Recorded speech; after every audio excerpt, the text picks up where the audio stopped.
Assalamualaikum warahmatullahi wabarakatuh. Bismillahirrahmanirrahim. Rabbi shrah li sadri wa yassir li amri wahlul 'uqdatam min lisani yafqahu qawli.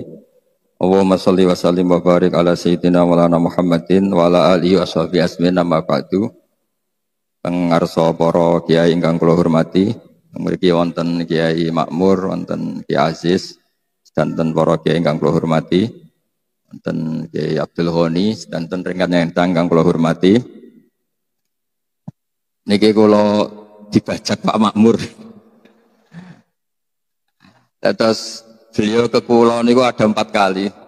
Timbang diteror terus iki kula turuti. Terus niki pengajian tapi radi dolim. Tapi dolim sae lah. Wingi pas oleh Bakir kepanggih terus kula matur sesuk. Karep kula nek wektune sedina niku kan mboten tenanan. Kersane ringkes. Tapi kula badhe matur kula niati saking dalem badhe cerita Fadhailul Quran. Nggih jenengan rungokno, paling niki 30 menit pun hebat. Fadhailul Quran itu Rasulullah sallallahu alaihi wasallam itu syafa' itu memberi hak syafaat. Tapi syafi'nya Rasulullah itu punya fungsi yang berbeda dengan Quran. Terus orang yang sudah kena azab atau seharusnya kena azab niku saged disyafaati Rasulullah sallallahu alaihi wasallam. Terus syafaatil Quran niku menjadikan orang itu tidak terkena azab. Sebab malaikat niku termasuk tiang sing mukhatabuna bi furu'i syariah. Terus malaikat itu nggih makhluk yang kena aturan syariat. Jadi segamane kula wau tanglet Pak Makmur, tiang mriki pun mulai kata ngapal Quran apa mboten. Kalau orang mukmin nggih haram nyadui ke bal-balan wong ngapal Quran. Haram mboten nyadui wong ngapal Quran. Haram. Malaikat juga kena ketentuan yang sama. Malaikat juga haram nganggo bal-balan wong apal napa?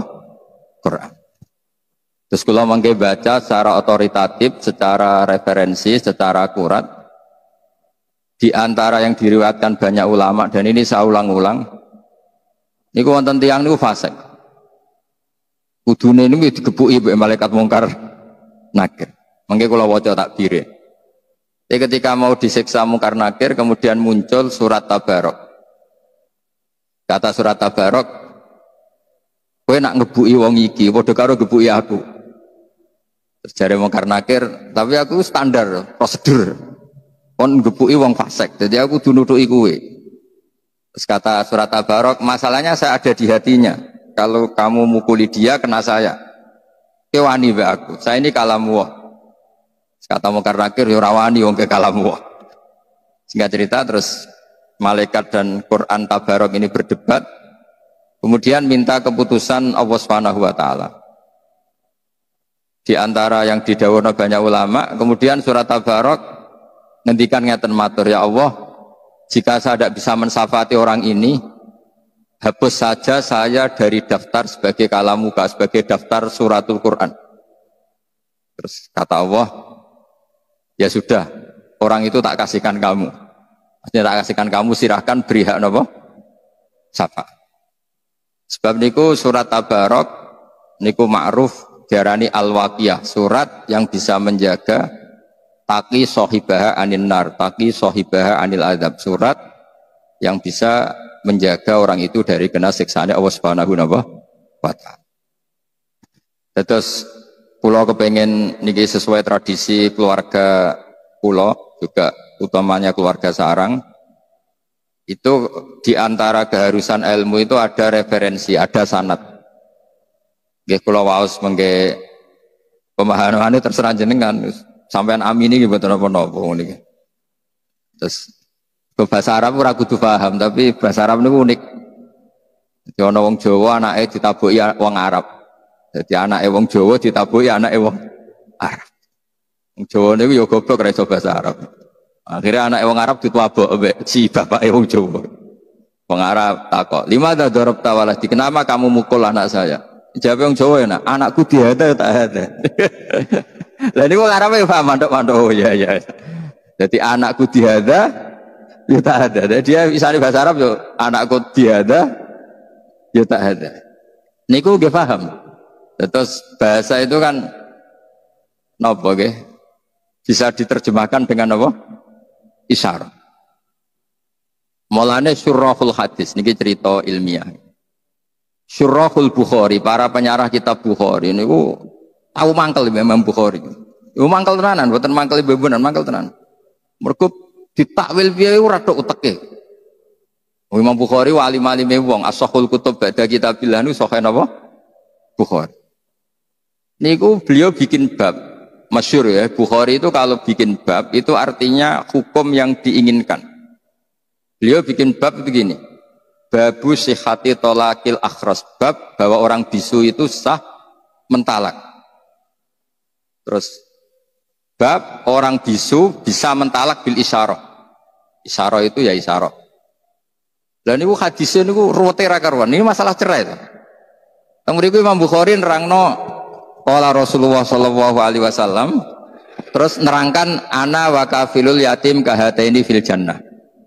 Satu hadis, ana wa kafirul yatim kahadaini fil jannah, saya dan yang rumah anak yatim seperti ini nanti di surga.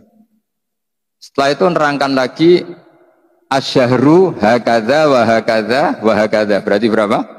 30. Wa hakadha wa hakadha wa hakadha, berarti ada kemungkinan 29, kayak Saban kemarin kan 29. Terus ada sholat yang aneh, lama sekali dan pakai rukuk 2 kali, pakai qiyam 2 kali. Pokoknya sholat itu aneh sekali. Ketika aneh sekali ada orang yang tanya ketika Sayyidah Aisyah sholat, kemudian Sayyidah Aisyah fa'asyarat nahwas sama. Kemudian Sayyidah Aisyah itu memberi isyarat nahwas sama. Itu Syurahul Bukhari ini bingung. Ini cerita cerai kok malah ngomong ngalor ngidul tentang ana wa kafilul yatim kahataini fil jannah, terus cerita asyahru hakadha wa hakadha. Akhirnya mereka istikharah, mereka berpikir ternyata maksudnya Imam Bukhari itu begini. Rasulullah yang bisa ngendikan saja, seorang Rasulullah yang bisa ngendikan saja, kadang iktifa ngalap cukup ambek isyarah untuk memberi pemahaman pada orang lain.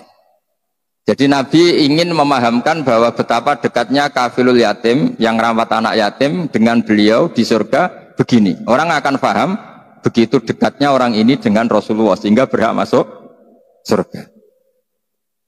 Begitu juga ketika Sayyidah Aisyah asyarat nahwas sama, berarti terjadi gerah.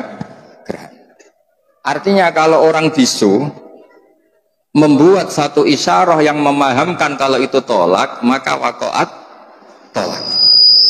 Itu tadi nggih ruwet tenan. Jadi babu sihati tolakil apa? Akhras bil isyarah. Karena berarti apa? Isyarah itu diakui oleh syariat. Buktinya Rasulullah yang sakit ngendikan saja kadang iktifa memberi apa? Isyarah. Lho nggih lho. Misale sampean ketemu kiai ngene iku tetep mangkel no. Zaman kampanye kan wong apal lah simbol partai-partai tertentu nih. Terus muji wong mesti orang sepakat gini, misalnya ngenyek mesti sepakat gini. Itu tidak bisa kamu takwil kayak apa, orang pasti memahami seperti itu. Terus, nah agama hadaddin itu juga dipenuhi ya dan dikayakan oleh isyaratul kaun, bahwa agama ini banyak kita difahamkan selain oleh Quran, itu oleh isyaratul apa? Kaun, bahwa alam raya yang kita saksikan ini mengandung banyak apa? Pertanda sing kabeh itu tadullu ala annahul wahidu, semua menunjukkan Allah itu esa dan Allah itu maha apa? Kuasa. Kalau mau cerita tentang surat Tabarok. Niki riwayat warwa anhu Tirmidzi, ya, dalam ilmu hadis Tirmidzi termasuk al-kutubus sittah. Jadi termasuk al-kutub al-mu'tabarah fi ilmil hadis. Ya kita tahu di urutannya itu ada Bukhari, ada Muslim. Ini sudah urut ini. Abi Dawud, paham ya? Tirmidzi, Nasai, terus Ibnu Majah. Terus banyak ulama yang menambahkan Muwatta sebetulnya. Bagi orang-orang Maliki ya, termasuk menambahkan Muwatta ya Aziz. Qala Rasulullah sallallahu alaihi wasallam, "Inna rajulan mimman kana qablakum mata wa laysa ma'hu syai'un min kitabillah illa tabarak." Jadi dia meninggal dan yang dihafali Quran itu hanya surat Tabarok. Terus buatan apal 30 juz, ya alhamdulillah. Terus cukup Tabarok niku cukup. Nah ini nak 30 juz, utek-utek sing pas-pasan kayak repot. Nah ini kampanye surat Tabarok. Falamma wudi'a fi khufratih atahul malaku. Syarat itu nerjang. Jadi syarat itu ekstrim. Mirip wasibaya sibu wasbah. Jadi melompat. Jadi sebelum Mungkar Nakir tanya ini, surat itu langsung pasang badan. Itu disebut fasarat, apa? Fasarat pakai sa, pakai alif. Faqala laha innaki min kitabillah wa ana akrahu musa ataki atau masa ataki. Wa inni la amliku laki wala lahu wala li nafsi darra wala naf'a. Jadi kata Mungkar Nakir ketika berhadapan dengan surat Tabarok, kamu ini kalamu wah, saya tidak mungkin dong naboi kamu, mukulin kamu, karena kamu ini kita buah. Jadi Mungkar tadi bilang malaikat itu juga kena konstitusi, kena aturan. Jika kita tidak boleh naboi atau bal-balan wong hafal Quran, malaikat juga kena aturan yang sama. Karena aturannya Allah itu sama.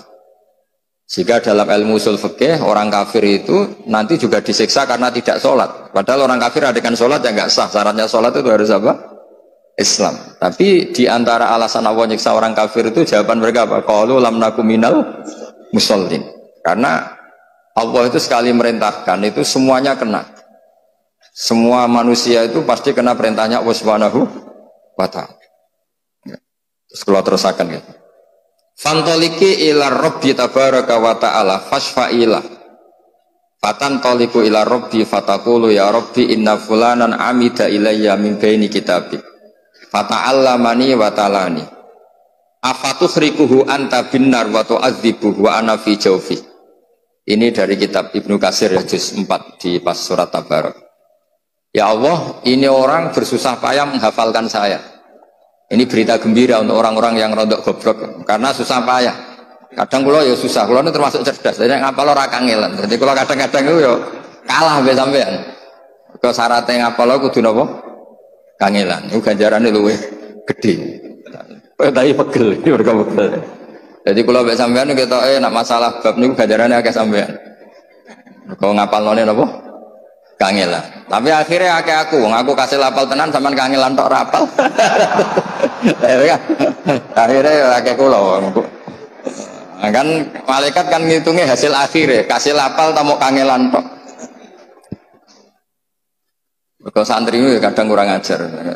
Tapi ya kurang ajar hati. Maca hadis man salaka tariqan yaltamisu fihi ilman sahala wa lahu tariqan ilal sing golek ilmu digampangno mlebu swarga. Jenengan gak mlebu hadis iku Gus, jenengan wis gak golek wis entuk. Wah, ribet ya. Jadi hadis itu untuk sing ijek golek ilmu. Jadi sing wis entuk ndak masuk hadis itu. Lo gentenan jawab di banyak riwayat, bukan satu riwayat, di banyak riwayat itu wa innal alima la yastaghfiru lahu man fis samawati wa man fil ard hatta al khitan fil bahr. Wong alim dijalukna sepura man fis samawati termasuk malaikat Jibril, malaikat hamalatul ars. Iku kabeh njaluk nyepurakno wong alim. Iku wong bodho ora ana riwayat. Angger ana riwayat wa innal jahil iku mesti hadis maudhu. Lane kula niku ya termasuk ya ora niat sombong. Kula niku termasuk mboten pati sering istighfar kula. Tapi mboten krana sombong, wis percaya istighfare malaikat. Dadi kula mboten krana sombong. Terus wong untuk fasilitas ora dinggo kan eman, dadi wis tak nikmatin. Paham gitu. Terus karena tadi malaikat itu juga kena konstitusi. Jika Allah menyuruh manusia hormat orang alim, malaikat juga kena khitab harus menghormati orang apa? Alim. Masyhur itu. Termasuk keramatnya para wali itu Imam Malik punya murid guru tauhid. Iku pas teng kuburan ditakoki marbuka, man nabiuka Imam Malik datang. Kowe ora tau mulang tauhid nakoki guru tauhid. Iku penggaweane ning donya mulang apa? Tauhid. Misluhu yus'al, mosok wong ngene iki mbok takoki. Ya akhirnya mboten sida, wis swarga. Terus ya gak kebayang kan guru tauhid takoki marbuka. Wong salat masbuk muafik wae roh pemenang sing hukum-hukum pokok. Jadi eling-eling ya, melane ngalim itu penting ya, karena agama ini yang bisa menjaga itu hanya orang alim. Nah abid itu tidak bisa. Orang abid itu egois. Makanya keutamaan orang alim dibanding orang abid itu kayak keutamanya Rasulullah dengan sahabat paling rendah. Misalnya wong abid sembah pangeran yang masjid, mesti pangerannya kepen mlebu swarga. Wis mesti. Kok pengen bojo ayu gak jaluk blonjo ngono. Gas trauma ning donya bojone selek jaluk blonjo ribet kan. Bidadari wis ayu ra jaluk blonjo, gak cerewet. Oh kan seneng gak ono wedak wis ayu kan seneng. Jadi kepinginnya nang mlebu swarga nang wis. Lah rontok kriminale ngeten. Menang-menang wong ahli ibadah ku bosen subuh, bosen puasa. Dadi seneng bayangno swarga sok ben ra ono subuh, ora ono poso. Jadi aslinya dia nganggep ibadah itu problem. Badino wong alim-alim, wonten wong alim niku tawani mlebu swarga takoke teng swarga wonten salat mboten Gus. Nah mboten enten salat mboten usah. Dia tidak bisa membayangkan ada kenikmatan yang menandingi salat. Terus benten perasaannya wong alim kalian wong abid itu benten sekali. Dan orang alim itu punya kenaifan apa? Ngerti naifnya orang-orang yang seperti itu. Misalnya begini, saya beri contoh paling gampang ya. Ini supaya sampean paling gak misalnya alim lah, ya niru-niru wong alim, gaya-gayanan tok betul apa? Karena mantas sabah biqaumin fahuwa min. Ini kertas kan putih. Kalian semua mengatakan ini putih enggak? Putih kan? Tak kasih uang enggak? Enggak kan?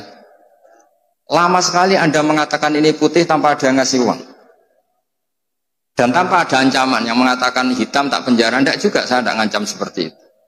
Berarti lama sekali Anda ikhlas mengatakan ini putih tanpa ada yang bayar, tanpa ada yang mengancam. Loh kenapa ketika mengatakan Allah itu Tuhan kok nunggu digaji? Wong kok goblok ngono, kira-kira gitu. Wong kok ngawure ngono. Makanya ikhlas itu hanya orang alim yang bisa melatih ikhlas. Ya saya ulang lagi, lama sekali saya mengatakan ini putih kan. Mulai dulu dan sekarang dan nanti kita pasti mengatakan kertas ini ada yang gaji enggak? Enggak kan? Ada yang ngancam enggak? Enggak kan? Berarti Anda ikhlas ketika mengatakan ini putih.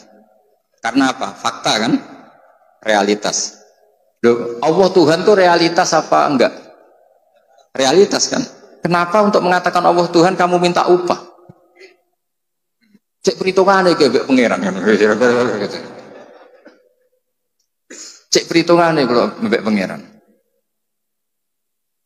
Jadi orang alim itu orang yang bisa menaifkan, bisa mengkriminalkan, menyalahkan orang yang tidak ikhlas dengan logika yang mereka bangun. Betapa bodohnya kita, betapa naifnya kita, betapa kriminalnya kita untuk mengatakan ini putih nunggu ada yang gaji. Betapa kriminalnya kita untuk mengatakan Allah itu Tuhan, untuk sujud pada Allah nunggu. Jadi cara pangeran itu ketok. Cong sujud. Wani piro jenengan Gusti. Kurang ajar, wae pangeran kok ngono. Kelakuan kok ngono. Jadi cerita wong alim, nek sampean janggal berarti gak ngalim. Gampang kan berarti ukuran yang sampean iskal berarti gak ngalim. Maka orang abid ini punya kriminalnya sendiri. Memang saya bahasakan kriminalnya sendiri. Sehingga dalam sebuah riwayat Allah ngendikan dalam hadis qudsi, "Waman azlamu." Ini ada di Ihya, diulang beberapa kali di Ihya, juga ada di beberapa kitab. Nah sampai tidak tahu itu tidak salah saya, salahnya tidak baca. Orang aku tahu ngaji Ihya ya ora roh, ngaji kilatan sampai ngantuk, takok khatamane kapan? Pahame ora takok khataman. Kriminal yang tadi ribet. Jadi orang paham tapi takok napa? Khatamane kapan? Mau nasi ngerang ngaji lah takok khatamane kapan terus teko golek baru kayak apa? Khataman. Maksudnya biasanya ono jajane nah khataman. Kayak ribet. Terus niki jenengan kudu matur nuwun Pak Makmur. Kalau itu kau mau hormat Pak Makmur. Beliau itu derekno Mbah Zubair lah. Tapi bisa niki tok, baleni dolim. Bisa wis dolim nek ping pindho. Nambah dolim. Nggih dolim tenan mboten dolim. Dolim iku lho maksudnya. Nah, berarti kamu mengatakan kertas ini putih ikhlas enggak? Ikhlas kan? Nah, makanya di sebuah hadis qudsi Allah ngendikan waman azlam, siapa yang lebih zalim mimman abadani di jannatin aw narin. Laulam akhluk jannatan wala naron alam akun ahlan an utoa. Tanya tak apa loh hadis. Kalau mau lirian apa? Nganti sani kita siapa? Meskipun kalau ora kangelan tapi siapa? Tapi bisa mbok saingi sing kangelan. Napa? Kangelan. Tapi menang kula mergo kangelan tok ora apa. Jadi waman azlamu, waman utai sapa iku azlamu luweh dolim mimman dibanding wong abada kang nyembah sapa man ning ingsun li jannatin aw narin. Di jannatin krana swarga aw narin utawa wedi neraka. Terus dawuhe pangeran, laulam akhluk jannatan wala naron. Andaikan aku ya tetep pangeran tapi ra gawe swarga gak gawe neraka. Apa aku terus gak pangeran? Andaikan Allah tidak menciptakan langit dan bumi, tidak menciptakan surga dan neraka, Allah tetap Tuhan apa enggak? Tetap Tuhan kan? Dan tetap layak disembah apa enggak? Berarti itu cerita kriminalnya ngeten.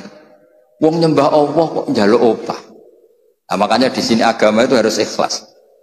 Nyembah Allah ya ikhlas lillahi ta'ala. Nah ngomong aja, wis pokoknya nyembah Allah lillahi ta'ala.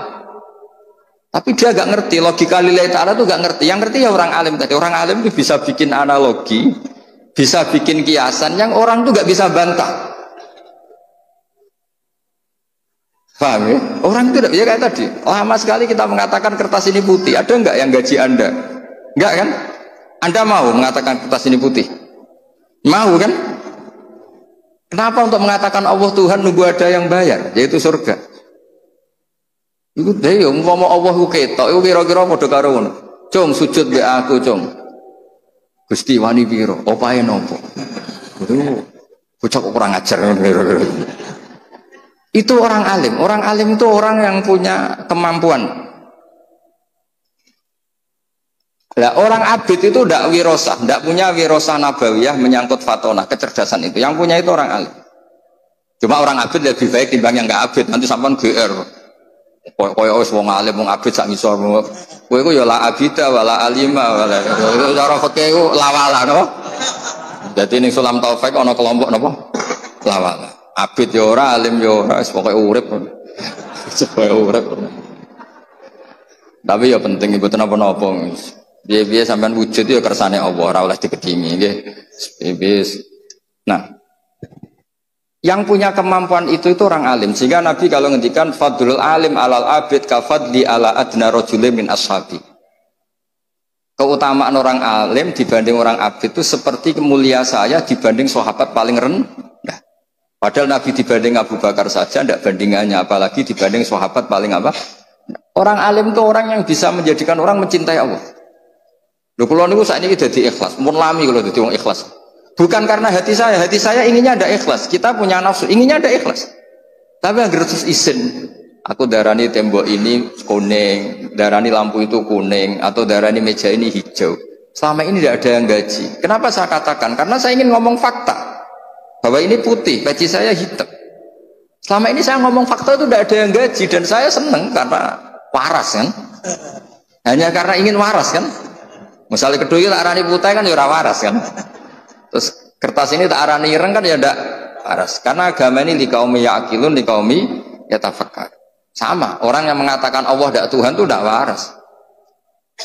Makanya semua nabi didhawuhi oleh Allah, wong-wong entas dari kebodohannya. Karena wong kok keliru darani pangeran itu jenenge ya mboten waras. Berarti tidak qaumi ya'qilun, tidak qaumi yatafakkar. Nah akhirnya kan meskipun hati kita tidak ikhlas karena kita manusia banyak kepentingan, apalagi partai politik, wah itu tambah banyak lagi kan. Tapi kalau kita ngomong dengan akal, itu mesti jadi ikhlas karena tadi, ya Allah jenengan itu al-haq, jenengan itu Tuhan yang al-haq, memang nyata-nyata Tuhan. Kenapa sih ya Allah saya harus mengatakan kau Tuhan nunggu dikasih surga? Wong kula darani kertas putih mawon ra ono sing ngopahi purun. Akhirnya kan duwe isin. Ya duwe isin, akhirnya ya terus sesuai ikhlas. Siapa yang bisa melatih ikhlas? Lagi-lagi orang alim karena punya analogi yang meruntuhkan semua akal ketidakwarasan kita. Nah itu wirosah nabawiyah, yaitu wirosah fatonatu Rasulillah Shallallahu Alaihi Wasallam, kecerdasan Nabi. Nabi itu kalau nerangkan orang supaya tidak syirik, tidak musyrik itu gampang sekali. Ada orang yang membandingkan Allah atau mensetarakan Lata Uzza dengan Allah atau mensetarakan makhluk dengan Allah. Itu Nabi kalau bikin contoh itu sederhana. Kalau kamu punya Innova atau Alphard atau HP lah, yang paling murah itu HP. Kamu suka enggak kalau ada orang lain yang cara menguasai barang kamu setingkat kamu? Makanya ya tidak pamit, serampangan, seakan-akan selevel kamu dalam menguasai barang itu. Kamu punya rumah, kemudian ada orang lain cara masuk rumah kamu, cara menggunakan fasilitas apa saja gayanya kayak kamu. Kamu tersinggung enggak? Tersinggung kan? Tersinggung kan? Kamu punya baju yang paling kamu sukai, kemudian teman kamu pakai tidak pamit, terus makainya gaya pemilik, bukan gaya peminjam. Mangkel enggak? Nah, Rasulullah itu segampang itu menerangkan. Halakum mimma malakat aimanukum min syuraka fima rusaqnakum fa antum fihi sawa. Takhafunahum kakhifatikum anfusakum. Kalian punya barang, kemudian ada orang lain yang enggak punya barang itu. Dan cara menggunakan barang itu sepersis kamu. Mau enggak kamu punya rival seperti itu? Ada orang sok-sokan memiliki barang kamu. Wah ya enggak mau ya Muhammad. Pas itu manggilnya masih ya Muhammad. Ya sudah, alam raya ini milik Allah, yang menciptakan Allah. Langit bumi penciptanya Allah. Kemudian kamu anggap Lata Uzza Fir'aun setingkat dengan Allah, padahal tidak ikut menciptakan. Itu fair dah. Yang beli Innova itu kamu, sing direwangi Adol Tegal itu kamu, direwangi merantau di Malaysia kamu. Kemudian ada orang lain yang cara makainya setara dengan kamu. Suka pamit nganggo saya naik mangkel enggak? Akhirnya orang ya sudah ya Muhammad ya Rasulullah, setelah Islam mereka bilang ya Rasulullah, enggak mungkin lah Allah itu la syarikalah, enggak mungkin Allah itu lahu syarik. Allah la syarikalah. Jadi al-malik bisyai' mesti mutakhassisun bi. Orang yang memiliki sesuatu itu yang paling spesial dengan sesuatu itu. Podo al-khaliq li hadzal alam mesti mutakhassisun bi hadzal alam. Jadi Nabi itu segampang itu. Nah sekarang kita ini kehilangan fatonah, kehilangan kecerdasan untuk memberi penjelasan. Misalnya ngancam neraka, gak anut kualat, gak anut neraka. Jadi itu siji yo tegas, nomor loro ya rawat iso ngaji. Jadi itu ya tidak seperti itu dulu, tidak seperti itu. Contoh kedua, banyak orang yang menuhankan banyak makhluk. Dan mereka cara berpikir, saya berkali-kali ngulang dalam semua pengajian saya.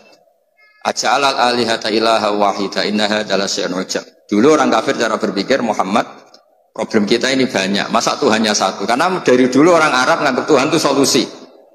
Masa problem kita banyak kemudian Tuhan satu, berarti apa? Problem banyak kemudian solusinya satu. Makanya mereka iskal janggal aja'alal alihata ilaha wahida innaha adalah syai'un ujab.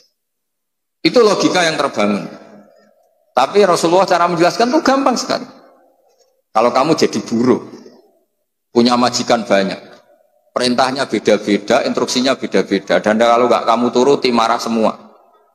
Ya seperti orang jadi pembantu di rumah tangga. Sing lanang misalnya ngongkon ngumbah mobil, sing wedok ngongkon nyapu misalnya. Nanti anaknya ngongkon ngecasno HP. Kowe dadi buruh kan yo bingung kakean apa? Majikan. Terus kalau kamu jadi buruh, kemudian majikannya banyak, perintahnya beda-beda, kamu suka mana dengan punya majikan satu? Ya suka satu ya Muhammad.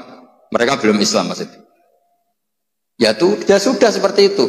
Fawwahu sayyidukum wa maulakum. Allah itu tuan kamu. Kalau Tuhan banyak nanti kamu bingung, perintahnya beda-beda, semuanya ngancam kamu masuk neraka, pusing kamu. Segampang itu Nabi membuat penjelasan. Dorobawu apa masalah rojulan fihi syuraka umutasyakisuna wa rojulan salamal lirojul. Jadi kalau suwun lah tradisi-tradisi ngapalkan Quran nanti yang sudah hafal dibantu yang alumni pondok-pondok kita, karena kita tidak pernah sempurna nama manusia. Tapi nggak boleh orang itu tidak hafal Quran. Jadi ada yang hafal lafadznya, ada yang hafal maknanya, ada yang hafal semangat hukumnya, karena makna hafal itu umum. Tapi apapun itu kita harus ingat, apa Quran itu melatih kecerdasan. Apa melatih apa? Kecerdasan. Ya itu tadi. Kalau kamu tidak ikhlas, itu mungkin karena kita punya nafsu, pasti sering tidak ikhlas. Tapi logika kita akan menolak ketidakikhlasan itu, karena setelah kita dipermalukan dengan logika tadi, kita lama sekali mengatakan kertas putih itu tidak ada yang gaji, toh tetap mengatakan itu putih. Karena apa? Fakta kan? Nah sekarang Allah itu Tuhan itu fakta apa enggak? Kenapa untuk mengatakan Allah Tuhan nunggu digaji surga? Nah lepas dari kita tetap nggak ikhlas ini serabakat soleh, tapi kan izin. Dan agama ini seperti Lamnya kemudian dari kafaru bin ahli kitab wal musyrikin fakina hatta ta'tiyahumul bayyinah. Yang bisa menghancurkan pikiran kotor itu hanya al-bayyinah. Orang-orang kafir baik ahli kitab maupun dari kategori musyrikin itu tidak akan tercerabut dari akar kekafirannya hatta ta'tiyahumul, sehingga datang kebenaran sing jelas welo-welo, kebenaran yang menghunjam, kebenaran yang logikanya nggak terbantahkan. Siapa itu? Rasulun minallah yatslu suhufam mutahhar. Nah Islam itu datang dengan logika yang nggak terbantahkan. Kayak tadi misalnya ada orang percaya Allah itu punya syarif, Allah itu punya mitra. Ya pertanyaannya tadi alam raya ini yang bikin siapa? Allah Ta'ala. Masa yang bikin kemudian ada orang atau makhluk atau siapapun yang setara dengan ini? Kan tidak fair. Yang beli Innova itu siapa? Saya. Pakai uang siapa? Saya. Kemudian ada orang lain yang merasa setara cara miliki Innova itu. Aneh gak? Aneh lah, itu logika yang gak terbantahkan.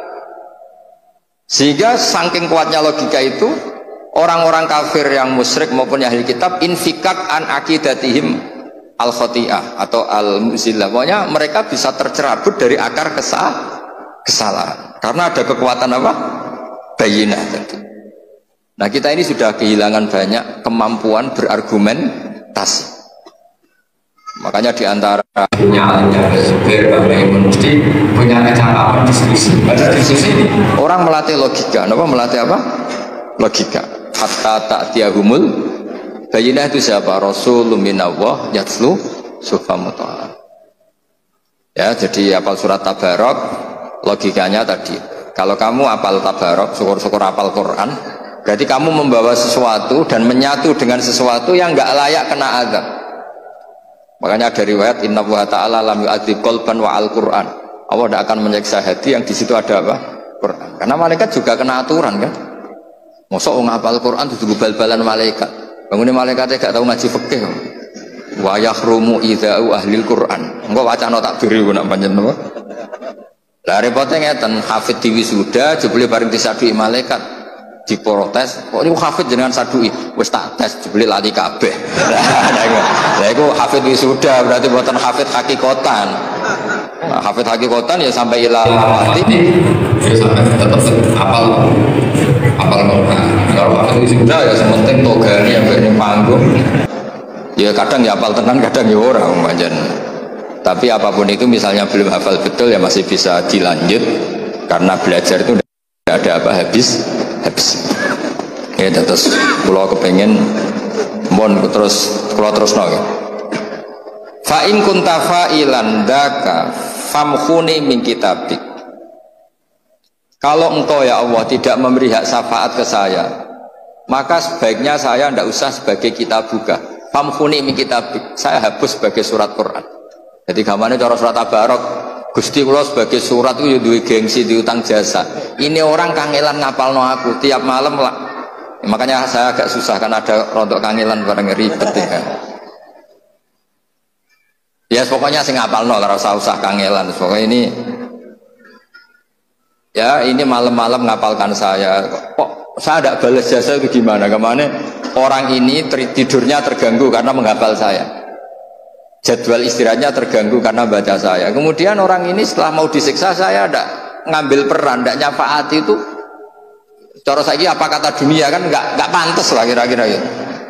Jadi redaksinya itu harus betul. Inna fulanan amidya min baini kitabik fata'allamani wa talani wa tu'adzibu wa ana fi jawfi. Wa tu'adzibu wa ana fi jawfi.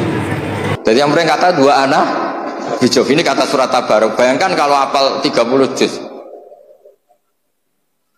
Jadi surat Tabarok itu merasa salah. Cek saya tidak bisa nyafaati. Kalau saya tidak bisa nyafaati, famkhuni min kitabik. Mendingan saya tidak termasuk min kitabik, tidak termasuk Quran.